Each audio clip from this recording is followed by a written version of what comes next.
Ya, bienvenido a la clase número 3 de Deep Learning. Lo que tengo aquí como un mini repaso de lo que hicimos la clase pasada. Ya. Entonces, lo que vimos la semana pasada, el jueves en particular, vimos la idea de perceptrón. La idea del perceptrón era un modelo de computación sumamente simple, muy simple, que está representado como por este circulito acá, al que llegan entradas.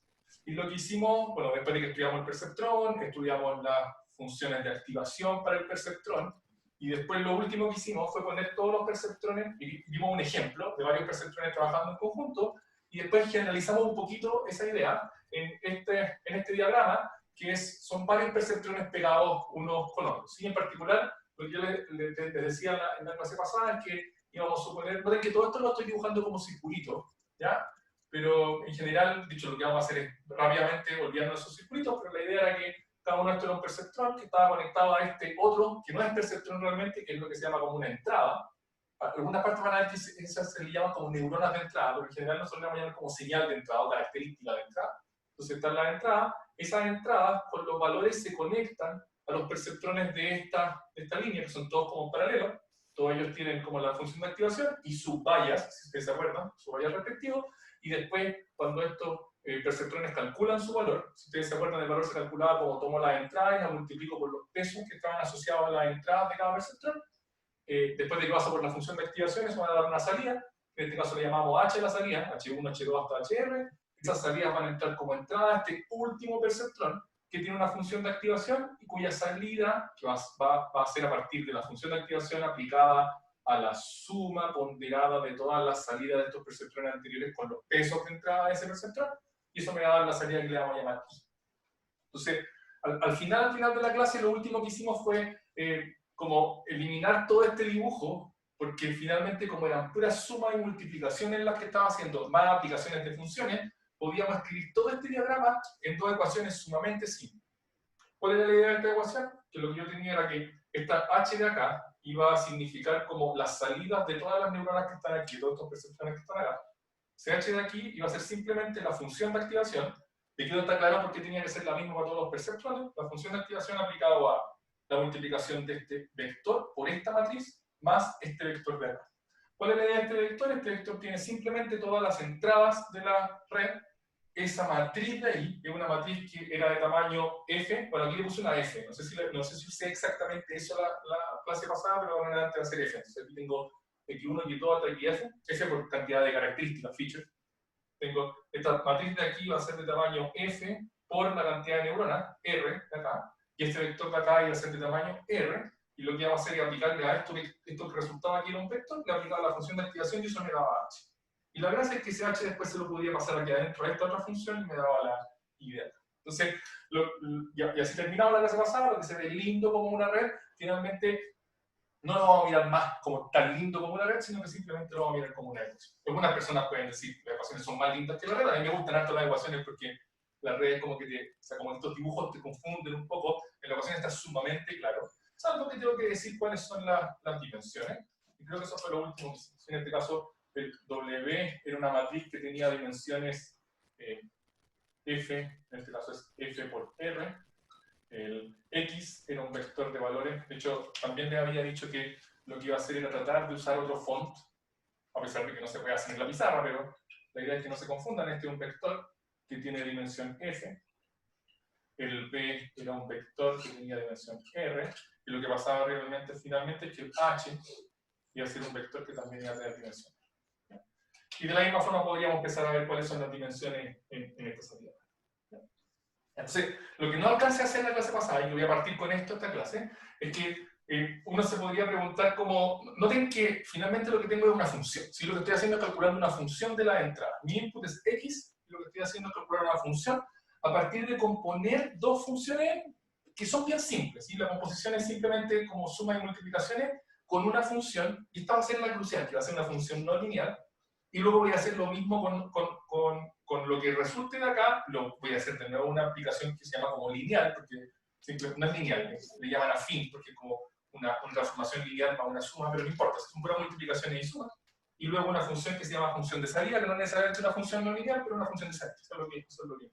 Entonces, la pregunta es como uno podría llegar y decir como, ya, pero bueno, son funciones, pero son súper simples, ¿no? Como, y lo que yo espero, como lo que vamos a esperar, es que esta red sea capaz de yo pasarle píxeles y me diga si los píxeles son un gato o un perro. Entonces, es como heavy lo que le voy a pedir a una cuestión como esta. Entonces, la pregunta es como, ¿cuál es el poder de estas cosas? Y lo que vamos a ver es un teorema clásico más ¿cómo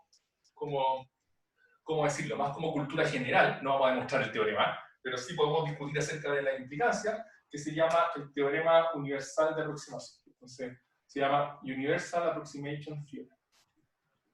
En simple, para los que no les gusta mucho la matemática, pero en simple, ¿cuál es la moraleja del teorema? Les voy a dar como el spoiler, es que esta forma de red neuronal, que es simplemente una composición de dos funciones con una no linealidad entre medio, es suficientemente poderosa para aproximar cualquier función que ustedes quieran.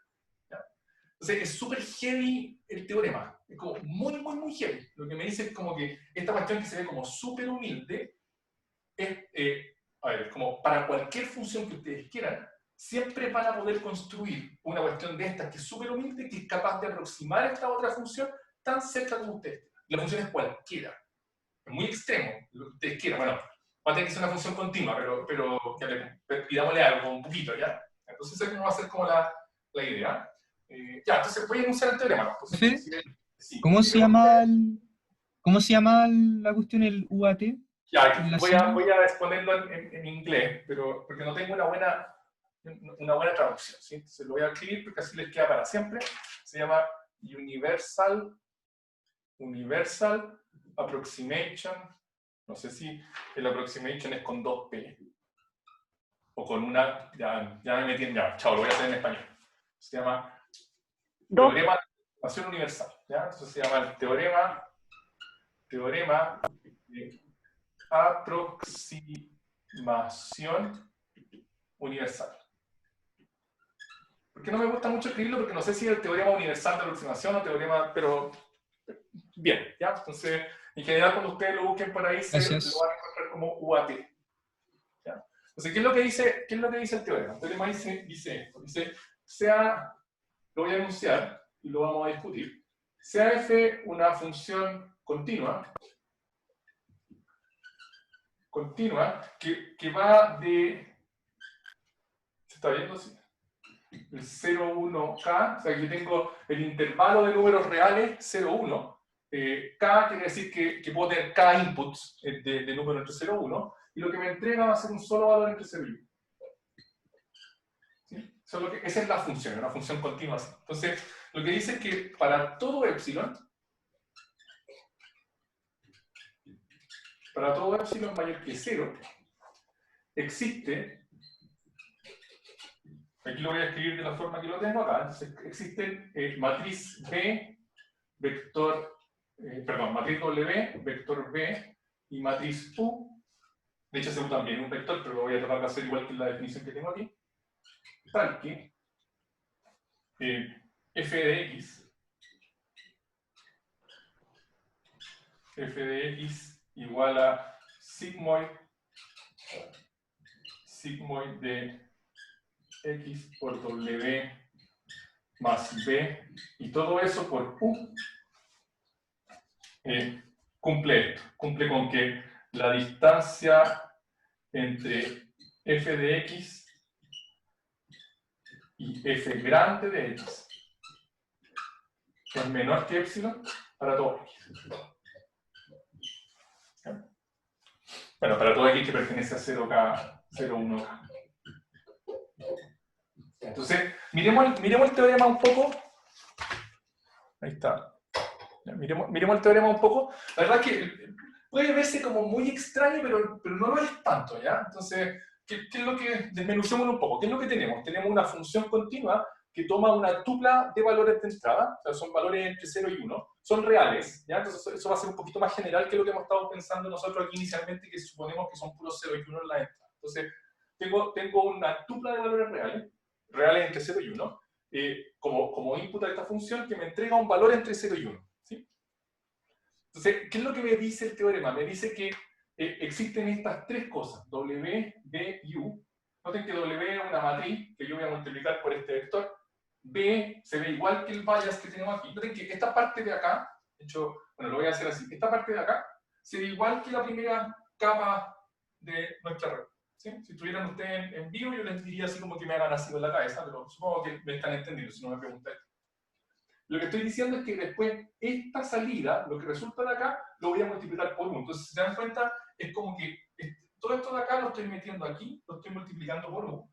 Y no me importa el C ni me importa el G. Es como si dijera, es una red, como si fuera una red neuronal que tiene activación sigmoide acá, en donde la activación, perdón, la salida, la función de salida es simplemente la función identidad, y los bias de la última capa es 0.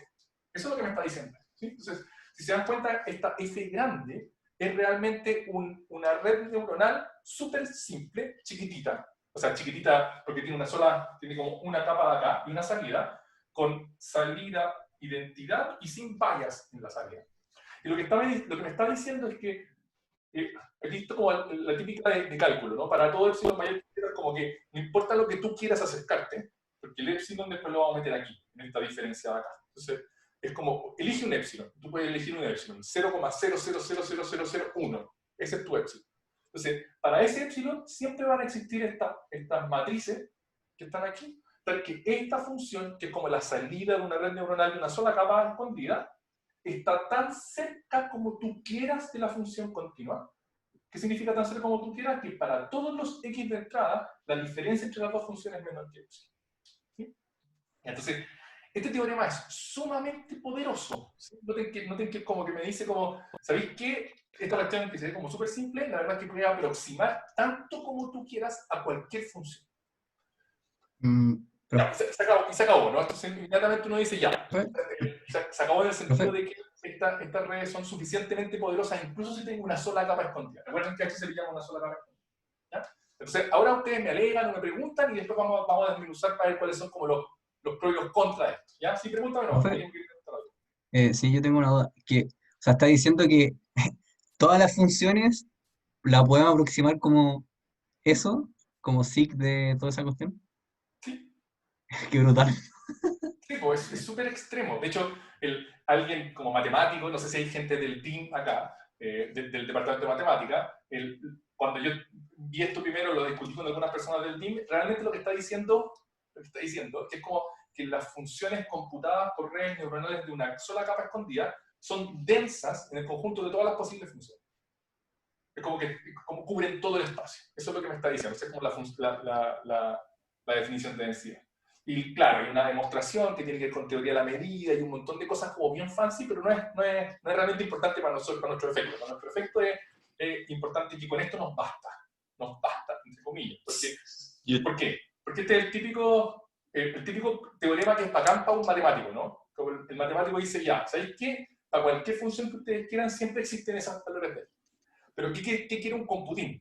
¿Qué es lo que siente un computín? No sé, algunos de ustedes que son computines, ¿qué es lo que sienten con esto? Así como, critíquenlo. O sea, yo tengo una duda, o como, No, dale. ¿por qué quiero más capas, por ejemplo? ¿Por qué redes con más capas? Si podemos ¿Quién con tipo de una idioma? nos basta. O sea, ¿qué pasa como, por qué hay redes con más capas si con una nos basta? Por eso, Ya, pues bacán. Ya, pero ¿tú soy matemático o computín? Computín. Ah, computín, ya. Voy a responderte la pregunta, pero de otra forma, ¿sí? El teorema no me dice nada acerca de estos valores que están acá. Ay, qué ¿Sí? tan difíciles son de adivinar. O sea, como... Pero no solo qué tan difíciles son de adivinar, si ni siquiera me está diciendo ¿Qué tan grandes son también? no me está diciendo qué tan ¿Qué tan grandes grande son. tienen que ser? Sí. De hecho, hay unos teoremas que refinan esto y que me dicen más o menos las cotas, de qué tamaño llegan a ser esas cuestiones. Y son estúpidamente grandes, gigantescas. Ay, no te caen en los números. Ya. No te cae en ninguna parte. De hecho, lo que yo le iba a decir es que un computín lo que debería sentir acá es que, ya, bacán, está súper lindo el teorema, pero ¿qué diablos me importa que existan? Lo que yo quiero es encontrarlas.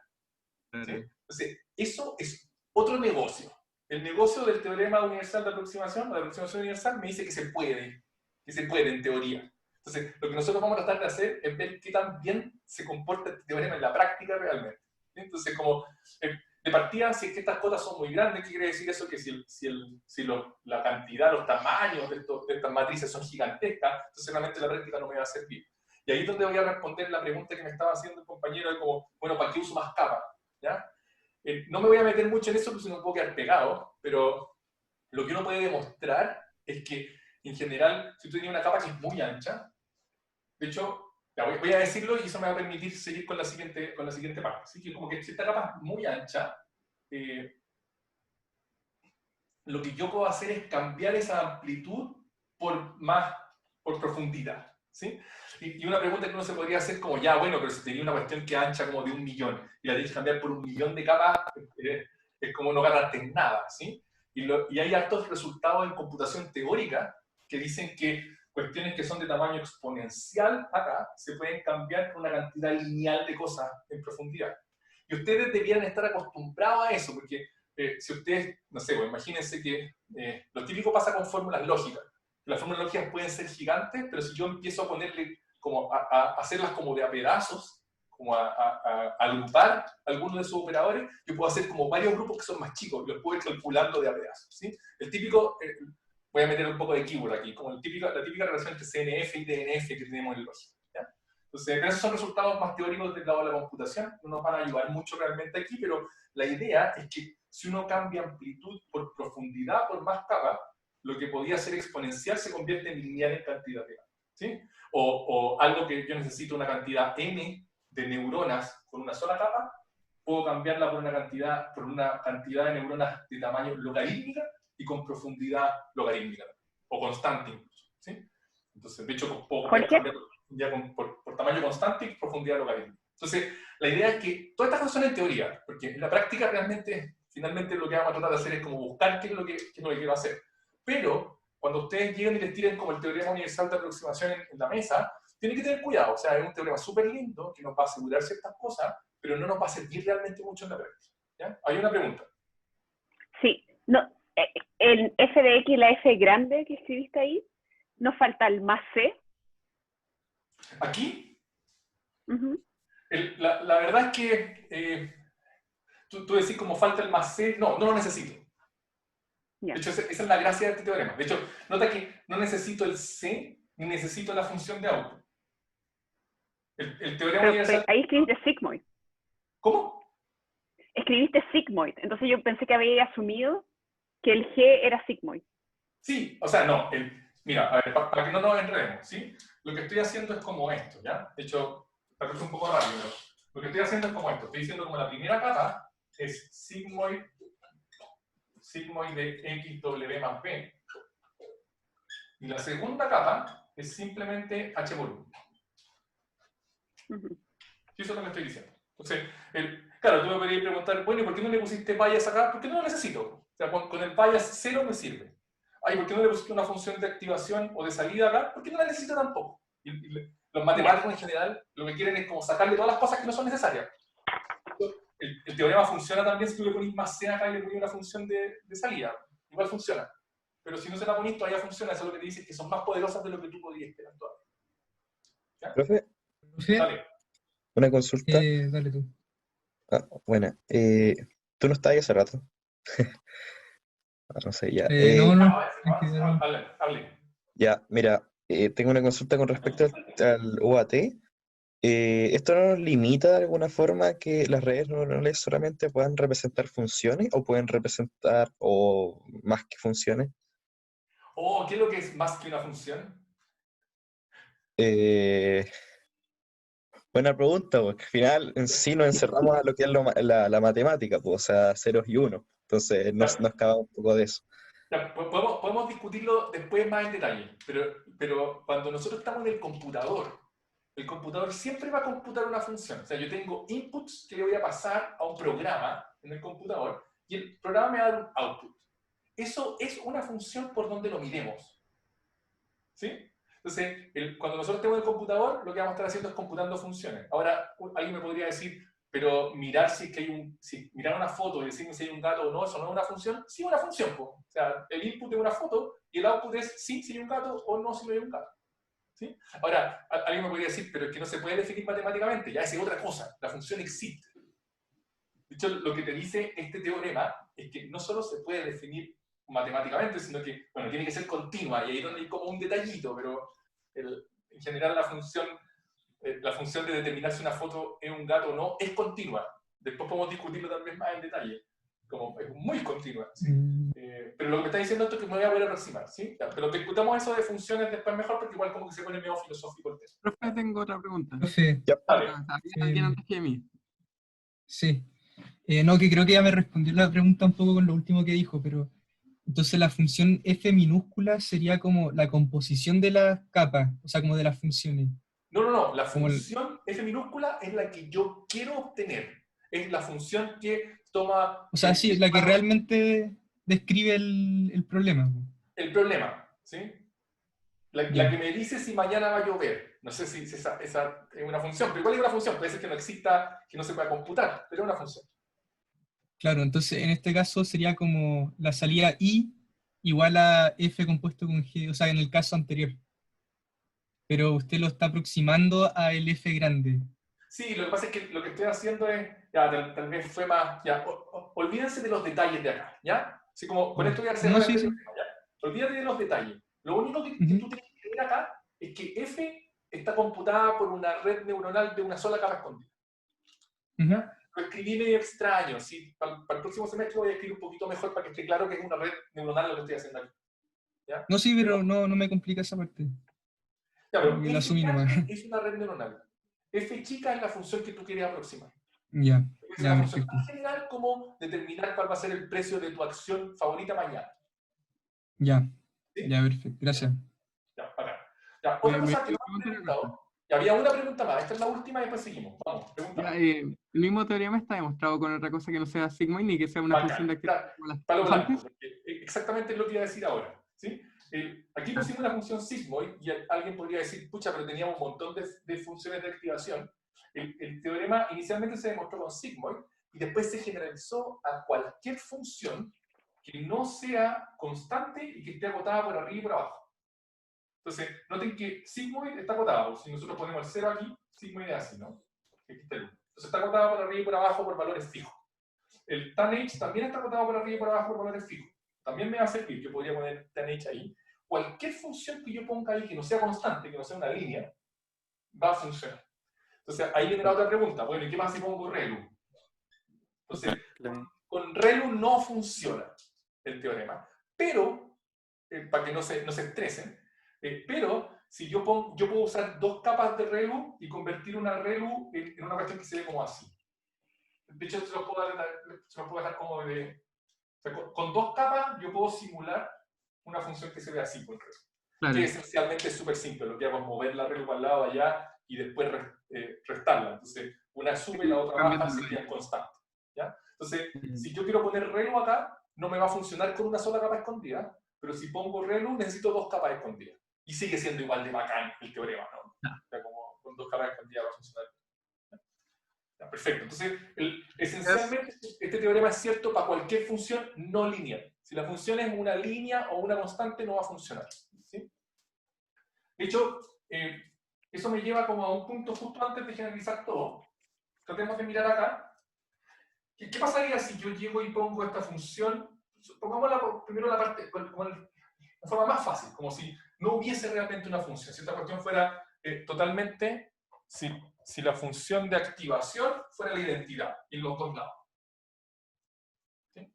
Entonces, imaginen por un rato, y esa es la gracia. Si yo pongo cualquier función no lineal acá, el teorema de aproximación universal va a funcionar. ¿Qué pasa si yo no pongo funciones de activación? De hecho, pongamos el caso más trivial en donde la función de activación es la identidad, que es equivalente a no tener función de activación. Entonces, con un poquito de álgebra, lo que uno puede demostrar es que lo que va a pasar es que si yo meto acá, lo que me van a decir es como que el i va a ser igual a esto, como xw más b por u más c. Y lo que yo puedo hacer es distribuir acá. Entonces esto me va a quedar que i es igual a x por w más bu más c. Y lo que puedo hacer es a todo esto llamarle w', y a todo esto de acá llamarle b'. Entonces, lo que me está diciendo esto es que si yo no tengo funciones de activación acá, el i va a ser simplemente como si fuera una única capa. ¿Sí? Sin función de activación. Y ustedes cachan al tiro ya que si yo compongo varias de estas cosas me va a pasar lo mismo siempre. Entonces, lo que va a pasar es que si yo no pongo una función de activación es como si no tuviera la capa y como si conectara el input directamente al output. sin activaciones. ¿Ya? Y alguien me podría decir, bueno, ¿y qué tan...? Bueno, y eso podría ser bacán también. Podríamos como pretender demostrar un teorema universal de aproximación con esta forma tan simple. Y lo que es más o menos fácil darse cuenta es que esto ni siquiera puede modelar el XOR. Si ustedes tratan de hacer un XOR con esto, van a fallar. Y es súper simple, porque el XOR aquí va a tener dos... ¿Se acuerdan lo que era el XOR? ¿Sí? El XOR fue el ejemplo que vimos en la clase pasada. Si ustedes ponen los dos valores acá, van a ser dos entradas nomás. Como esta cuestión es lineal, cuando ustedes traten de resolver una ecuación, para tratar de hacer el XOR, porque lo van a poder hacer ahora porque no tienen una función entre medio, lo que les va a dar es que los valores tienen que tener, o sea, los valores de W tienen que ser ciertos valores. Y cuando traten de resolver la otra, les va a dar como ecuaciones inconsistentes. Lo que van a tener van a ser 4 posibles entradas para pocas ecuaciones y se va a hacer todo inconsistente y eso les va a demostrar que ustedes no pueden hacer el XOR. De hecho, hagan el ejercicio, no se puede, ¿no? ¿Ya? Hay un montón de gente que dice, lo que hace es que el XOR no es linealmente separable, y ya si es cuestión de meter los valores no va a haber que no se va a poder hacer, ¿no? ¿Ya? Entonces, si yo le pongo funciones no lineales, puedo aproximar lo que quiera. Si yo no le pongo funciones no lineales, ni siquiera puedo hacer el XOR. Y si ni siquiera puedo hacer el XOR, van a haber un montón de otras cosas que no voy a poder hacer. ¿Ya? Un poquito de cultura general. ¿Alguien sabe por qué el XOR es tan importante en redes neuronales? ¿Entra por acá? Es que estaban los modelos lineales, que son como los precursores. Entonces como que los modelos lineales empezaron a fallar con el XOR y como que todo el hype se fue a nada. Algo así pasó, creo. De hecho, esa es la historia. El XOR es bien infame para redes neuronales, que esencialmente lo que dijo el compañero es como, había un momento en donde, de hecho les voy a dejar un link que es heavy, así como de lo que aparecieron estos como perceptrones de multicapa. No usaban activaciones, usaban activaciones lineales o identidad. Y había un montón de hype, así, estas cuestiones pueden aprender lo que sea, son demasiado bacanes. El New York Times puso esta cuestión, así como, esto puede llegar a tener sentimiento y sentir, estamos hablando del año 50 y algo. ¿Sí? Y un investigador, se llama Minsky, fue él, ya me olvidé los nombres, publicó un libro que se llama El Perceptrón. Y el libro, la segunda página decía, el perceptrón no puede modelar el XOR, como la segunda página. Y todo el mundo leyó hasta la segunda página y dijo, pero ¿cómo? Estamos financiando y dando un montón de plata a una cuestión que no puede modelar esta función que es súper simple, no puede ser. Y todo el hype se fue al carajo con eso. Es súper extremo, porque cuando yo aprendí esto, para mí fue como, ese libro fue el que mató a las redes neuronales. Pero si uno ve un poco más la historia, no fue así, porque el libro, como en las 2 primeras páginas decía eso, pero el libro tenía un montón de páginas. Y en las siguientes páginas mostraba cómo se podía arreglar para poder hacer el XOR y un montón de otras cosas. Entonces, de hecho, en la entrevista al autor, el autor dice, yo nunca quise, porque finalmente él quedó como el que mató a las redes neuronales. Y el autor dijo, yo nunca quise matarlo, de hecho me encantaban, pero lamentablemente la gente leyó hasta la página 2 o 3, se titularon las cuestiones, se acabó el financiamiento, y eso fue el primer invierno de la inteligencia artificial. Por suerte hubo gente que siguió leseando con esto y finalmente como que pudo hacer más cosas. Pero el XOR es muy, muy importante en la historia de las redes neuronales. Entonces, lo que vamos a hacer ahora es que les voy a mostrar cómo se generaliza esto y voy a hacer un último dibujo antes de nunca más dibujar esto de acá. ¿Ya? Entonces, la primera forma de generalizar es que nosotros estamos... Bueno, recuerden que esto es como la capa de entrada, esta es la capa escondida y esta es la capa de salida. En la capa de salida nosotros hasta ahora tenemos una pura neurona, pero nosotros podríamos tener varias. ¿Sí? Entonces, podríamos tener varias neuronas en la capa de salida. De hecho, voy a dibujarlo así. Chuta. Voy a dibujarlo así, como que tengo aquí 2 y aquí tengo varias. Entonces, 1, 2, generalmente voy a llamar C, como al índice de la capa de salida, y lo que voy a tener es como eso. ¿Ya? Entonces, esta es una capa de salida un poquito más, digamos, más grande, lo que tengo es una función ahora que tiene varios inputs y me puede dar varios como output, ¿sí? Y aquí todas tienen su bias, por supuesto, y a esto le podemos llamar I como salida. ¿Ya? Lo que va a salir acá ahora va a ser un vector. Todos deberían darse cuenta que lo que va a salir es un vector, y ese vector le puedo llamar Y, que es el vector de salida. ¿Sí? Entonces, esa es una forma de generalizarla. La otra, y ahora sí voy a borrar esto, voy a dibujarlo como lo vamos a dibujar en adelante, que uno puede poner un montón de capas. Lo que vamos a ver es que la gracia es que, como ya hicimos esto más o menos general, va a ser súper simple. Entonces, de ahora en adelante, si es que tuviese que dibujar una red neuronal otra vez, la voy a dibujar de esta forma. voy a tener un vector acá, que le voy a llamar X. En adelante me voy a quedar con el mismo font de siempre, X. Y lo que voy a ir haciendo ahora es poniendo capas. Así.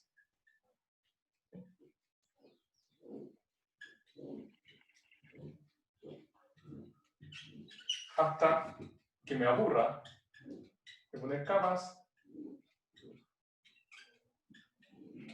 y una capa de salida final. Entonces, a este le va a llamar X y todas estas capas se van a ver igual. Bueno, este es Y, que es la salida, Y, que es la salida. Bueno, voy a poner Y ahí. Y, que es la salida. Y todas estas capas van a estar definidas igual que antes. Este va a ser, de hecho voy a empezar a meter un poquito de notación, que es la que vamos a estar usando en adelante del curso. Esta va a tener una primera capa que va a estar dada por una matriz W, y como es la primera, le voy a poner 1. Noten que voy a poner como un supra 1. Esta de acá va a tener una función de activación. De hecho, voy a poner la función de activación arriba. ¿Ya? Va a tener una función de activación. Recuerden que lo que habíamos dicho es que la función de activación va a ser la misma para todas las neuronas que están en esta capa. Ustedes tienen que suponer que aquí lo que tengo, que ya no voy a dibujarlo más, son como neuronas, ¿sí? Aquí tengo neuronitas, así. Y lo que voy a llamarle a la salida, a este vector de salida, le voy a llamar H1. Y así para adelante. W2, W3, esto va a ser H2, H3, F2, F3, hasta la última que le voy a llamar WL, L mayúscula. L va a ser como la cantidad de capas escondidas de mi red, HL, y al final, la última, como la última matriz, en general le voy a llamar U. Y todas estas cosas van a tener un vector de sesgo que es súper difícil de dibujar, pero ustedes ya saben que está ahí. ¿Sí? Este vector de sesgo va a ser el B1 hasta el BL. Aquí va a tener el vector C. Lo que voy a suponer acá en general, como le voy a llamar a este, en general le voy a llamar F, el tamaño de esto, y el tamaño de acá en general le voy a llamar A, y al final tengo una función de activación final, no de activación, una función de salida. Vamos a discutir un poquito de esta, y a esta cantidad le voy a llamar C, pero el vector se llama A. ¿Sí? Tengo C, C, elemento. Esta es su primera red neuronal profunda de verdad. ¿Sí? Estas redes en general, el nombre que tienen, para ir como metiendo un poquito de nomenclatura, se llaman perceptrón multicapa, multilayer perceptron, o muchas veces también lo van a ver como feed-forward network. Feed-forward. De hecho, es feed-forward fully connected. Muchos nombres así como fancy. Pero no es profe. importante que ustedes se aprendan los nombres fancy, lo importante es que sepan qué es lo que está pasando. ¿Ya? Antes de que me hagan una pregunta, lo que quiero mostrarles es que las funciones van a ser súper simples, porque ahora nosotros podemos, como ya sabemos que esta cuestión es general, podemos escribir nuestras ecuaciones, y la ecuación va a ser súper simple. Si estuviéramos en vivo, yo les pediría que ustedes me listaran la ecuación. Entonces lo que voy a decir es como el H en la capa I, esto en general se llama como la salida de la capa escondida, o la activación, va a ser la función que uso en la capa I, aplicada a la salida de mi capa anterior, multiplicada por la matriz de la capa I, más el bias de la capa I. ¿Sí? Y lo que estoy suponiendo aquí, para simplificar todo, es que H0 es igual a X. ¿Sí? Esa es la suposición que hago para que así me quede una sola ecuación.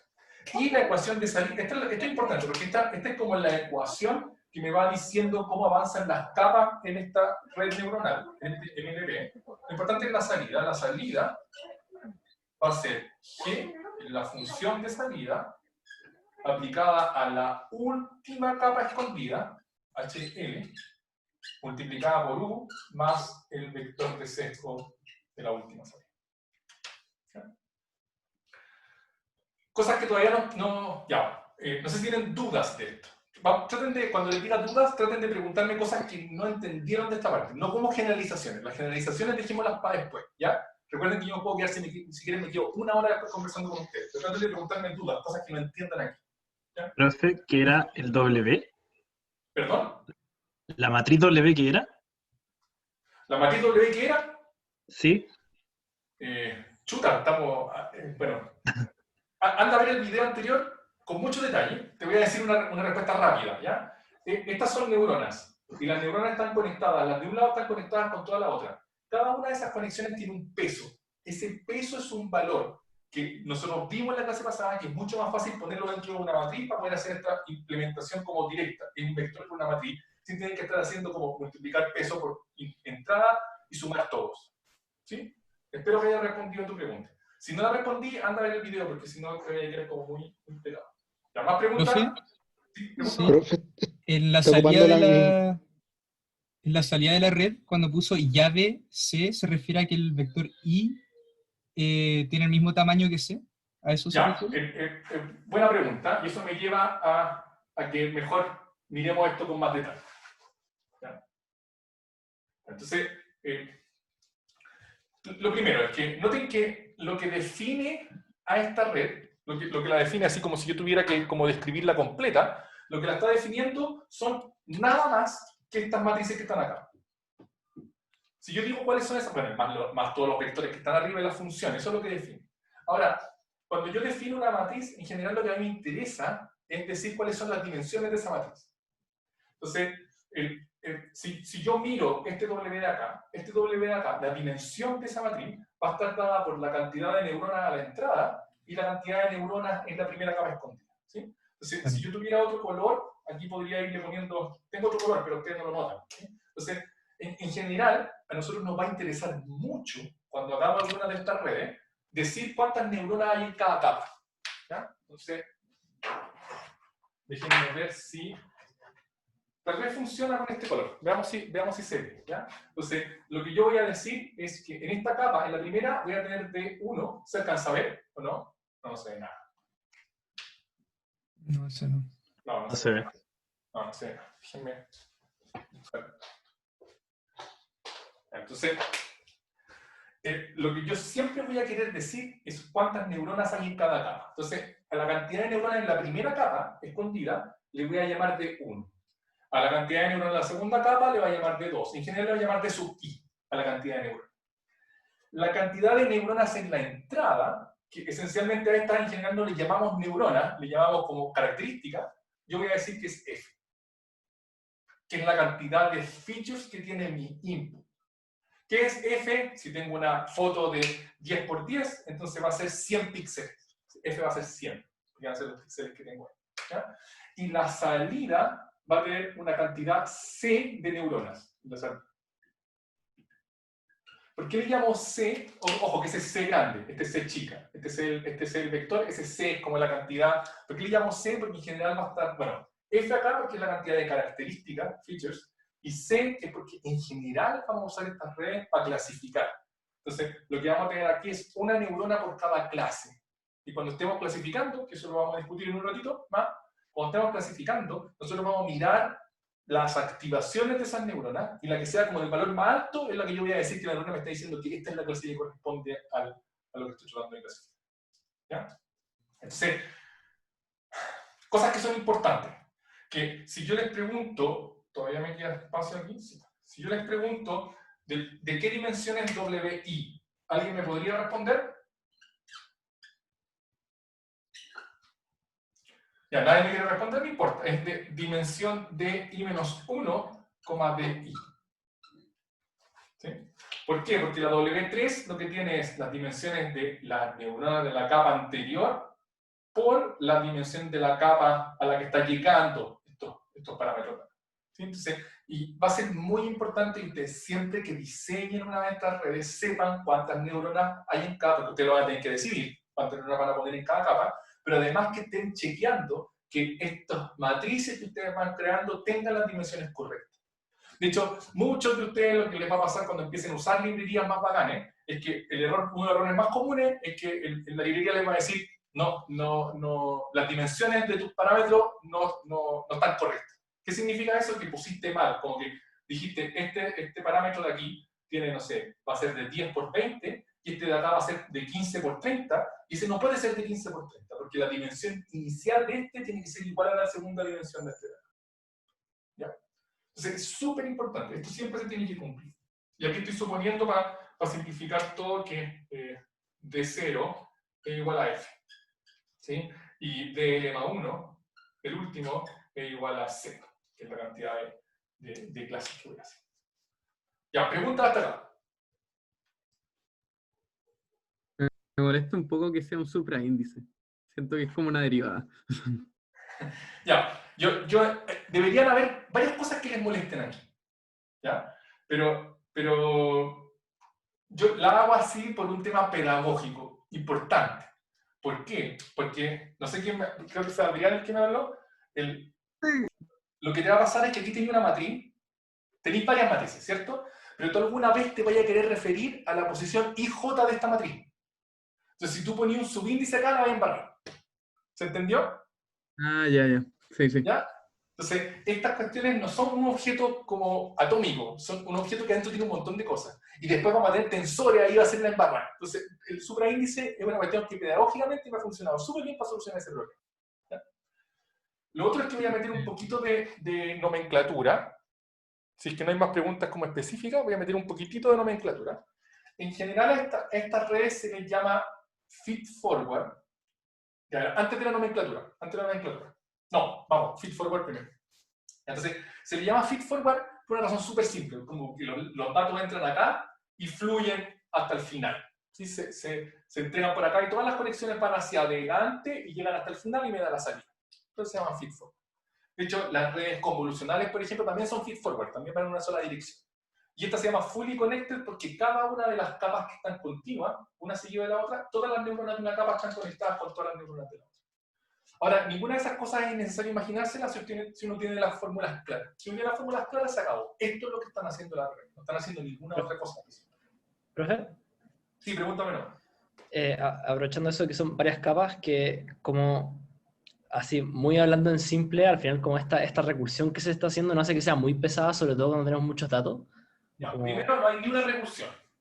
O sea, estoy hablando de que tenemos muchas funciones consecutivas, digamos, que evalúan X y lo van modificando hasta llegar al Y. Ya, pero lo que es importante es que tú usaste un término que es bien específico, recursión. No hay ninguna recursión.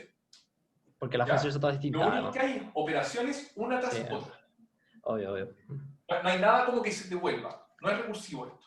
Y es importante porque después sí vamos a ver redes que son recursivas. ¿Ya? Entonces, ahora sí pregunta. Que como estoy pensando como en que la idea es tomar muchos atributos, digamos, o datos y pasarlos por todas estas operaciones, entonces mientras, o sea, va a ser súper pesado, como no hay nada que podamos hacer a priori.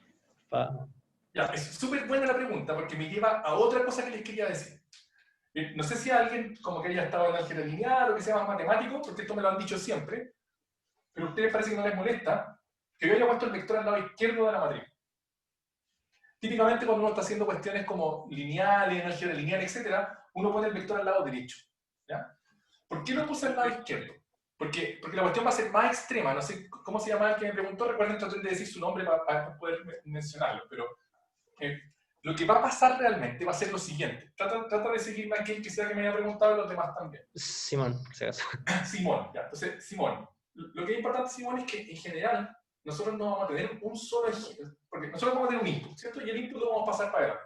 Y tú tenías ansiedad de que esta cuestión va a ser muy lenta. Yo le voy a decir que no va a ser tan lenta, pero gracias al hardware que tenemos ahora.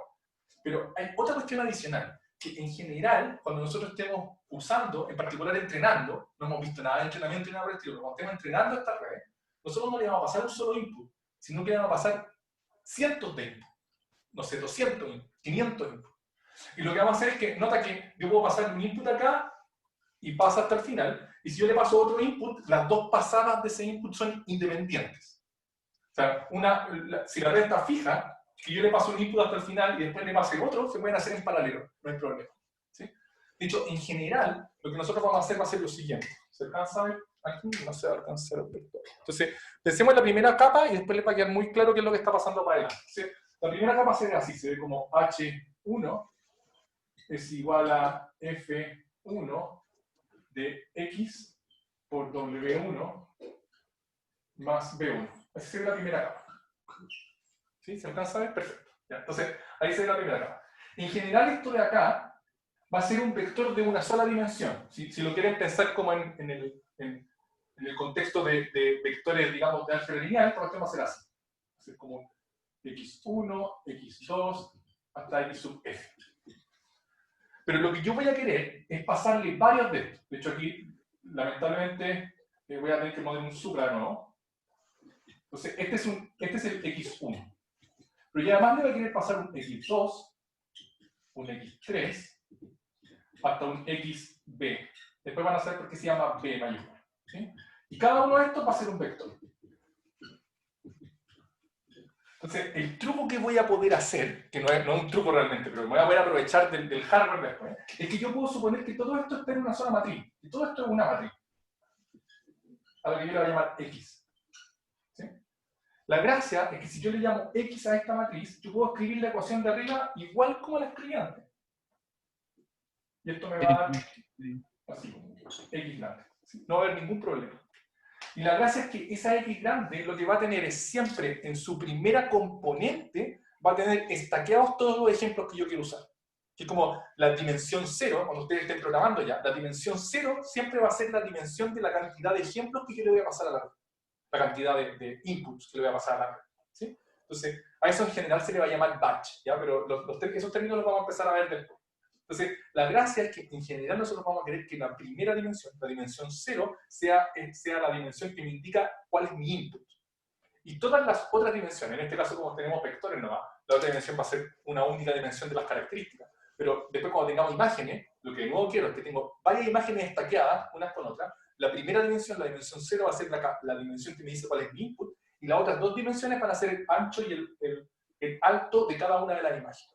Y la ecuación se va a ver igual. Entonces, la gracia es que yo puedo simplemente, de manera súper simple, mi código va a ser trivial, no va a tener que hacer nada, el código va a funcionar igual.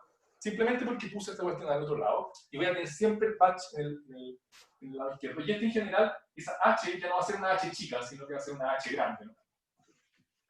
Que va a ser una matriz que en cada una de las filas, si lo quieren, en general, vamos a tratar de nunca más hablar de fila ni columna, pero por ahora, cada una de las filas va a tener las activaciones de las neuronas para cada uno de los ejemplos del X. Entonces, si el ejemplo 1, en la fila 1 del H grande, va a tener todas las activaciones para el primer ejemplo, para el primer input.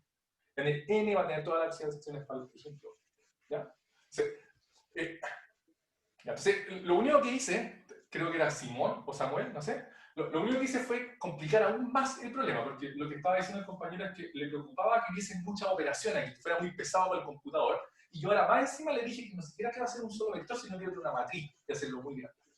¿Cuál es la gracia de hacerlo así? Que si ahora yo tengo una librería que implementa multiplicaciones de matrices súper eficientes, y un hardware que es capaz de ejecutar esas multiplicaciones de matrices de manera eficiente, entonces tengo como mucho ganado. Y lo que va a pasar, que es lo que ha pasado con Deep Learning y redes neuronales en general, es que el hardware que nosotros usamos hoy día está casi hecho para hacer multiplicaciones de matrices. ¿Sí? Y el hardware que nosotros usamos es una GPU. O ahora se usa otra cuestión que se llama TPU, pero filo, lo importante es que es un hardware que está hecho para multiplicar matrices. Entonces, cualquiera de ustedes que haya pasado por un curso de algoritmos estructurados, creo que todos pasaron por un curso de algoritmos estructurados, sabe que multiplicar matrices es una operación cara. ¿Por qué? Porque la operación, si uno la analiza como teoría de la computación estándar, va a tomar un tiempo cúbico en los tamaños del hoyo. Ahora, ese análisis ya no tiene mucho sentido con el hardware que tenemos ahora, porque el hardware que tenemos ahora puede hacer muchas operaciones en paralelo, muchas. La GPU en particular, que aquí estamos acostumbrados nosotros como computadores, estamos acostumbrados a tener pocos cores muy poderosos, pocos procesadores que tienen mucho poder, que pueden hacer operaciones bacanas. Lo que se está siguiendo ahora como hardware para hacer este tipo de algoritmos, este tipo de procesamiento, lo que queremos es al revés. Queremos tener muchos procesadores muy pencas. No importa si son pencas, no importa que lo único que pueden hacer es multiplicar y sumar. Pero si yo tengo muchos de ellos, voy a poder hacer esa operación en un ciclo. O sea, puedo meter una matriz, puedo meter la otra matriz, y en un ciclo saco el resultado. Lo que me costaba cúbico antes. Entonces, Simón, creo que era Simón. Entonces, Simón, lo que está pasando acá es que con el hardware que tenemos ahora en la librería, el tiempo de ejecución acá, esencialmente va a ser proporcional a la profundidad. No va a importar mucho, entre comillas, ¿sí? Igual va a importar, pero no va a ser tan dramático como cuando usaba un solo core. Entonces, el hardware que vamos a usar, la librería van a decir que el tiempo va a ser esencialmente lineal en la profundidad de esta red. ¿Por qué digo esencialmente? Porque que sea lineal supone que cada una de estas operaciones son constantes. Nosotros sabemos que no son constantes, pero el hardware la hace casi como si fueran constantes. De hecho, yo siempre cuento esta anécdota. Yo tengo 2 GPU que, bueno, hace 2 años eran bacanes. Y de vez en cuando lo único que hago es como meter 2 matrices gigantes y pedirle que me las multiplique y se demora 0,0000 nada segundos. No se demora nada en multiplicar. Y uno se siente como súper poderoso, así como, oh, bacán, multiplica súper rápido. Entonces, lo hago solamente para cachar que efectivamente sigue multiplicando tan rápido como yo esperaba. Y mientras más potente la GPU que tengan, más bacán la multiplicación. ¿Sí? Mi hijo me quiere matar, que yo uso la GPU solo para multiplicar matrices cuando él quisiera jugar, no sé, Fortnite o Call of Duty con la GPU, pero no, nosotros lo usamos solo para multiplicar matrices en Deep Learning. Ya, entonces, me queda poco tiempo. ¿Las dimensiones del V no deberían cambiar también? Ya, buena pregunta, ¿sí? No tengo lo que dijo el compañero, dijo, este de acá ya no tendría que ser un vector. Y realmente lo que yo les dije, les prometí, es que esta cuestión iba a funcionar igual, nomás cuando yo le metiera la cuestión más grande acá. Pero nosotros sabemos, si estamos en álgebra lineal, que yo no puedo sumar una matriz con un vector. Lo que va a ser bacán es que las librerías van a aceptar una cuestión que se llama broadcast, que esencialmente me dice, si es que no me dais la dimensión, yo voy a suponer que lo que quería es que repita esa cuestión. Entonces, lo único que voy a poder hacer, o sea, voy a poder, como si yo tengo una matriz y un vector y se lo sumo, lo que va a hacer la librería es sumar ese vector a cada fila de la matriz, que es lo que yo espero, y va a funcionar todo bacán. Entonces, todo va a ser lindo. ¿Sí? Es increíble. Una vez que uno se pone a programar esto con una buena librería, se da cuenta de que todo está hecho para que funcione bien, siempre y cuando uno entienda lo que está haciendo. Si uno no entiende lo que está haciendo, típicamente va a cambiar las dimensiones de esta cuestión, va a poner las dimensiones al revés, va a tener que estar haciendo otras cuestas, no va a agachar nada, el broadcast no le va a funcionar. Pero si uno sabe lo que está haciendo, y eso es lo que yo espero que ustedes saquen de este curso, que sepan lo que están haciendo cuando usan la librería, van a minimizar la cantidad de bugs o van a poder hacer mucho más rápido y más fácil el programar estas cosas. Pero déjenme introducir un par de cosas adicionales antes de que se me acabe el tiempo. Después les voy a dar tiempo para que me hagan preguntas. ¿Ya? Entonces, porque tengo aquí varias cosas que tengo que hacer y todavía no las... no voy a alcanzar a hacer la pausa activa, de hecho, tengo que practicar para poder enseñársela a ustedes, pero por mientras, si quieren, estírense un poco así para que no estén tan pegados en la silla, ¿ya? Entonces, quiero solamente introducir un par de notaciones que nos van a interesar en el adelante, ¿ya? En general, y esto es importante, en general, cuando nosotros después estemos entrenando estas redes, para entrenarlas, sin que les diga lo que es el entrenamiento, pero para entrenarlas lo que vamos a tener es casos de ejemplo, y los ejemplos van a tener un X y un Y.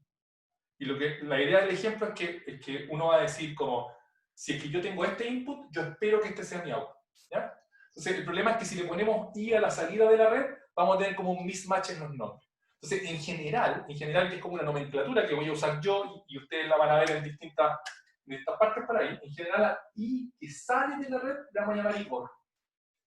¿Ya? O si ustedes están en código, no pueden poner I gorro, en general en el código se pone I red, que es como el I que predijo la red. Pero en la pizarra vamos a usar I gorro. ¿Ya? Esa es una cosa.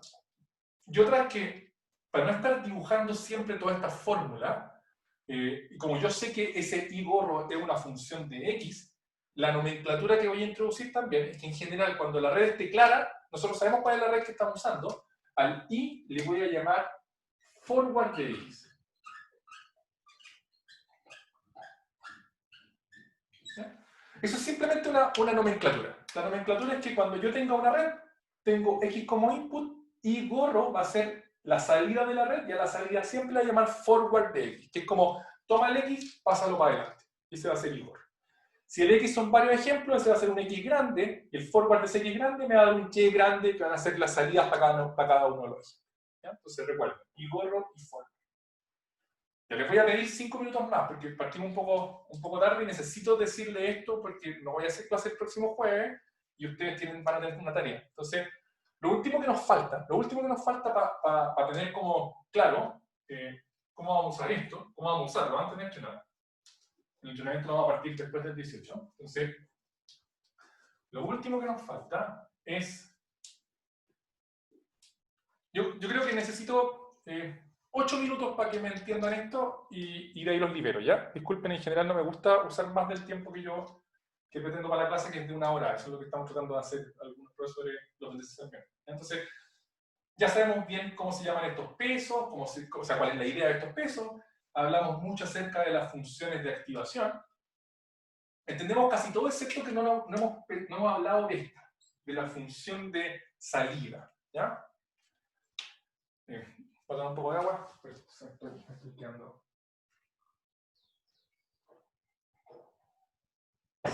Entonces, la función de salida en general va a depender mucho del problema que yo voy a querer resolver con esta red, o qué es lo que voy a querer modelar, o cuál es el algoritmo que voy a estar tratando de aproximar, ¿ya?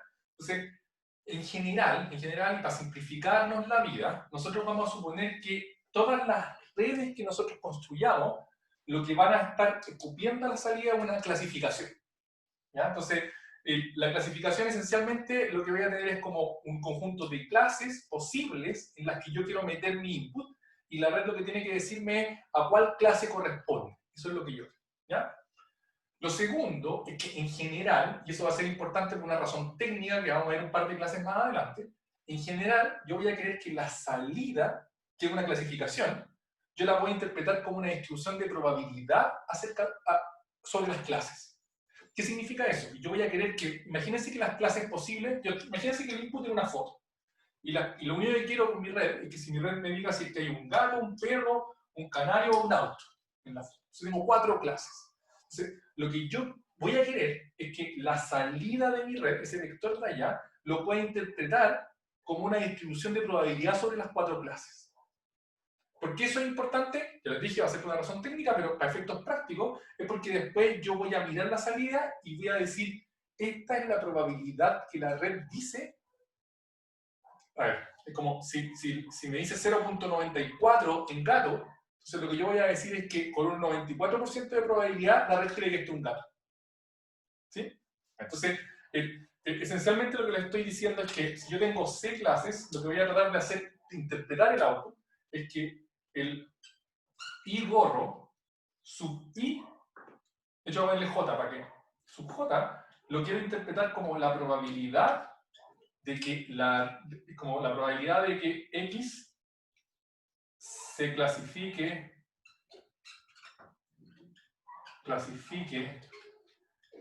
en la clase J según la red.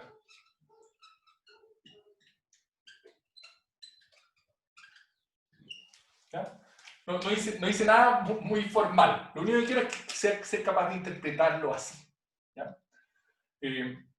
Después voy a hablarles acerca de qué pasa si tengo una sola clase, porque en ese caso, cuando tengo como, si es gato o perro, en general no quiero, si es binaria la clasificación, no quiero tener 2 neuronas, quiero tener una sola, pero supongamos que tengo una clasificación más general. ¿Ya? Entonces, como yo quiero interpretar esto como una distribución de probabilidad sobre las clases, lo que necesito es que esa G de acá sea una función que me asegure que la salida yo la puedo interpretar como una distribución de probabilidad.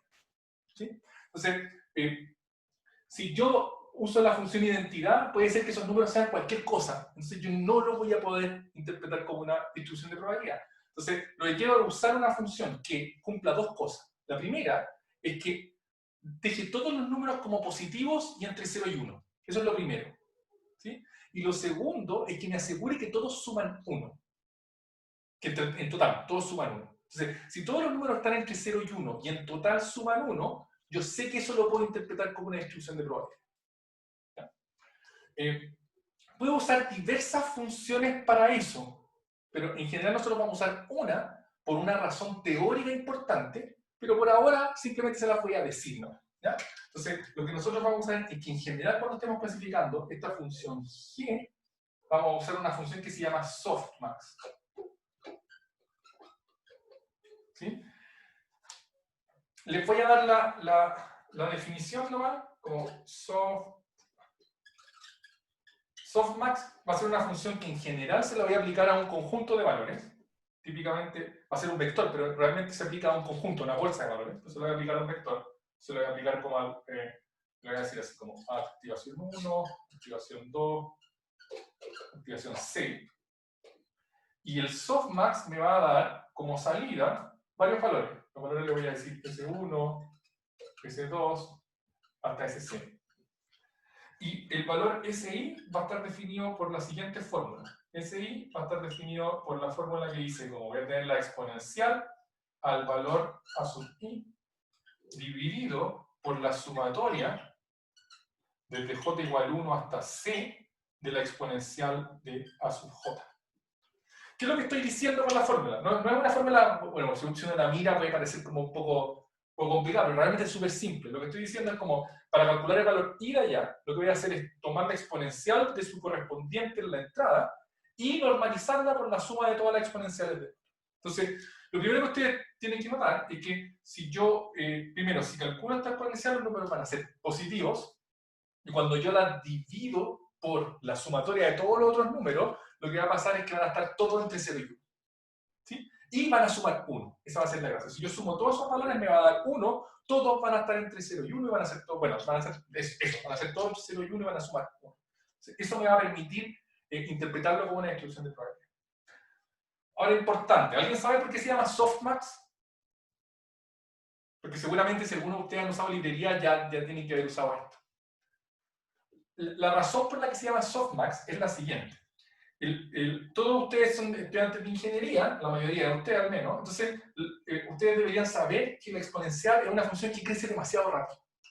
Entonces, ¿qué es lo que va a pasar con esta función? Lo que va a pasar es que si yo me concentro en el valor máximo de este arreglo, si yo miro acá, este es el valor máximo. Imagínense que el valor máximo es 10. Y todos los demás valores son menores que 10. Imagínense que el valor que le sigue es un 5. ¿Qué es lo que va a pasar con esta función? Que cuando yo haga exponencial de 10, ese número va a ser demasiado más grande que el exponencial de lo otro. Demasiado más grande. ¿Sí? Piénsenlo así como 100. Imagínense que ese es 100 y todos los demás están entre menos 4 y 4.